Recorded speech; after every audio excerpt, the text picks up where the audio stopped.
আপনি তো মনে হয় রতনের আম্মা। হ্যাঁ, আমি রতনের মা। রতন কনস্ট্রাকশনের কাজে বিদেশে 14 তলা থেকে পড়ে ওর দেহ ছিন্ন ভিন্ন হয়ে গেছে। আমি বিশ্বাস করি না, আমার পোলা আমার জায়গা দেখতে পারে না।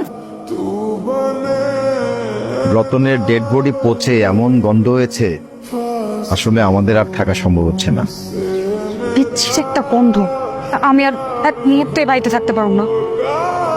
আমি আমার বাপের বাড়ি যেতেছি। আপনার ছেলে লাশের গন্ধ তো আমি এই বাড়িতে থাকতেই পারতেছি না। বাবা, তুমি এতটা সত্যবাদ। আমার পোলা শুধুমাত্র তোমার সুখের কথা চিন্তা করে বিদেশ গেছিল, আর তার লাশের গন্ধ সহ্য করতে না পারা তুমি বাড়ি ছেড়ে চলে যাইতেছো। হ্যালো আব্বা, আমার ওই টাকার মেশিনটা পয়সা নষ্ট হয়ে গেছে, এখন দুর্গন্ধ ছড়াইতেছে। তোমার জামাই বিদেশে কয়দিন আগে মারা গেছে। গ্রামবাসী বলাবলি করতেছিল লাশের গন্ধে নাকি তোমাকে বাড়ির আশেপাশে যাইতে পারতেছেন। ওই পরির পাতা দিয়ে গোসল করায় দিন, শেষ গোসলটা। না না না না চাচি, আমি যাইতে পারবো না। ওই পচা লাশের পাশে আমার যাওয়া সম্ভব না। আমার রতন তোর অসুখের কথা শুই না, বিদেশ থেকে তোর টাকা পাঠায় দিছে, আর তুই এসব ভুলে গেলি। রতন ভাই যে আমার চিকিৎসার সময় যে টাকাটা দিয়েছিল, ওই টাকার খোটা দিতেছো তো। আমি ওই টাকার সুদে আসলে যা আসে সব টাকা তোমার ফেরত দিয়ে দিবি।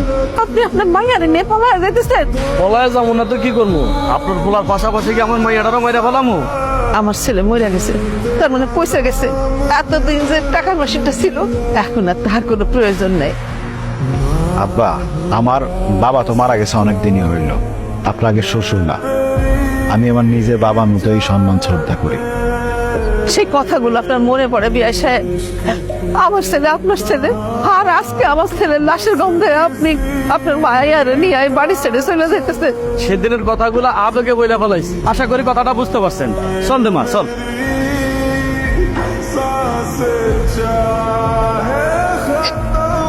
আসসালামু আলাইকুম।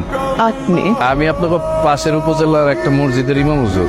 আপনাকে বাড়িতে কে মারা গেছে? আমার ছেলে মারা গেছে। আপনার ছেলেটা বিদেশ থাকে?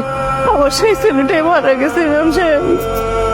ওর লাশের গন্ধে ওর বন্ধু বান্ধব আত্মীয় স্বজন গ্রামের মানুষ সবাই চলে গেছে, এমনকি তার বউ পর্যন্ত চলে গেছে। আমি তো কোনো পচা গন্ধ পাইতেছি না, আমি পাইতেছি সুগন্ধ। আর এরকম সুগন্ধ আমি আমার জীবনে কোনোদিন পাই নাই, বিশ্বাস করেন। আপনার ছেলের লাশের থেকে কোনো দুর্গন্ধ বাইরিতেছে না।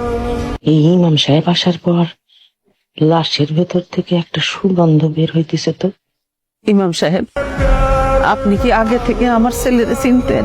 আপনার ছেলের আমি আগে থেকেই চিনতাম, আর আপনার ছেলে বিদেশ যাওয়ার পরে আপনার ছেলের সাথে আমার নিয়মিত কথা হইত। বিদেশ যাওয়ার জন্য এতগুলো টাকা হারাই ফেলাই না। আরে এটা তো আমার ব্যাগ, আপনি কোথায় পেলে? আমি জেলা শহর থেকে আসার সময় বাসে বা কোথায় রেখে এসছি আমি নিজেই ভুলে গেছি। মানে ব্যাগটা হারাই গেছিল। আপনার কাছে ব্যাগটা আমার। জি, এটা আপনারই ব্যাগ।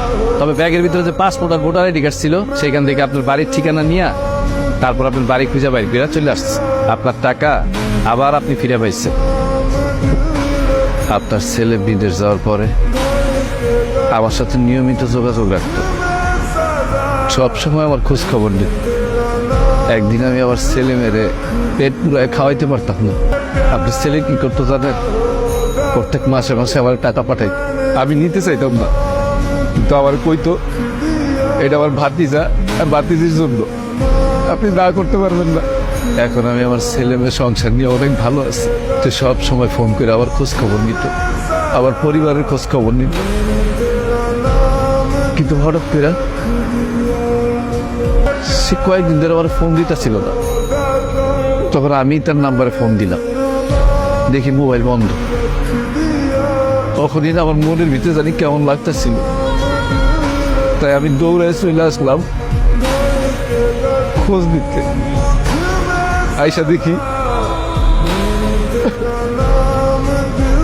আমার মন কিন্তু বলতেছিল কোনো না কোনো মানুষ আমার ছেলেরে দাফন করার জন্য আসবে। আপনি আইছেন আমার পোলারে শেষ গোসল করানোর জন্য।